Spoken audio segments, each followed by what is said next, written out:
இப்ப திருமணமாகி 36 வருடங்கள் ஆயிருச்சு. இப்ப கலைஞர் தலைமையில திருமணம் நடக்குது.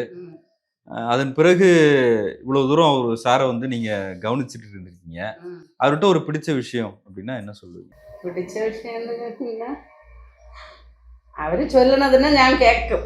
அவ்வளவுதான். நான் எதிர்த்து பேச மாட்டேன். ஏன் சார்? இல்ல.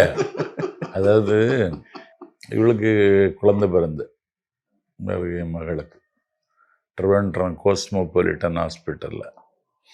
நான் அப்போ நாடாளுமன்ற தேர்தல் பிரச்சாரத்தில் இருக்கேன். உச்சக்கட்ட பிரச்சாரம். நான் குழந்தை பிறந்தாச்சுன்னு தகவல் சொல்லியாச்சு. எனக்கு பார்க்க போக முடியல. இவங்க ஹாஸ்பிட்டலில் இருக்காங்க, பார்க்க போக முடியல. எப்படி போகிறது? இது தள்ளிட்டு ஜெயலலிதா உத்தரவின்படி பிரச்சாரம் போக முடியாது. 5 நாள் போக முடியலன்னு ராத்திரி டெய்லி எனக்கு வலியும் வருத்தமும் தான். ஒரு 6வது நாள் என் ஃப்ரெண்டு அவன் கார் எடுத்துட்டு பொள்ளாச்சியிலிருந்து திருவனந்தபுரம் போய் காலையே குழந்தைய பார்த்துட்டு உடனே திரும்பி வந்தேன். இது இந்த நான் சாக்ரிஃபைஸ் செய்துங்கிறத விட என் ஃபேமிலி சாக்ரிஃபைஸ் செய்ததில்ல.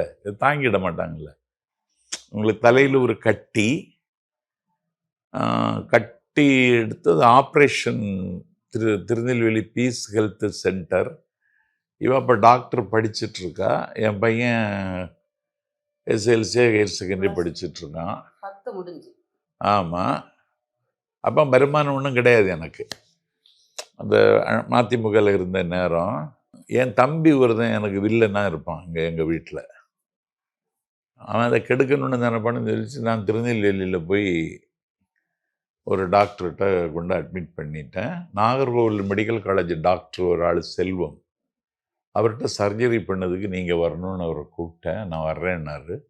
இந்த சர்ஜரி பண்ணுற அன்னைக்கு மதிமுக வழக்கறிஞர்கள் அணி கூட்டம் திருச்சியில். அதுக்கு நான் போகணும். போகலைன்னா அப்போமே டவுட்டு வந்துடும்.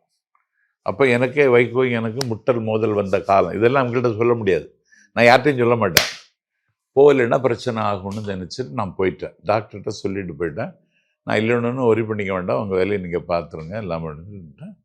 அப்புறம் என் வீட்டில் அண்ணன் எல்லாம் போய் முடியுது. இதை ஒரு பிரச்சனை ஆக்குவாங்க ஒரு பெண்மணி, புரியலையா? இது கூட இருக்க முடியும்னா ஒரு மாதிரி மயிர் அப்படின்னு. அது ஒன்றும் அங்கே ஒரி பண்ணிக்கலை, அவ்வளோதான். வேற நல்லா நினச்சிருக்கீங்களா? கமிட்டடாக இருக்கணும்னு நினைப்பேன். அது மாதிரி எது முக்கியமான நிகழ்ச்சியோ அதில் நான் இருக்க முடியாது.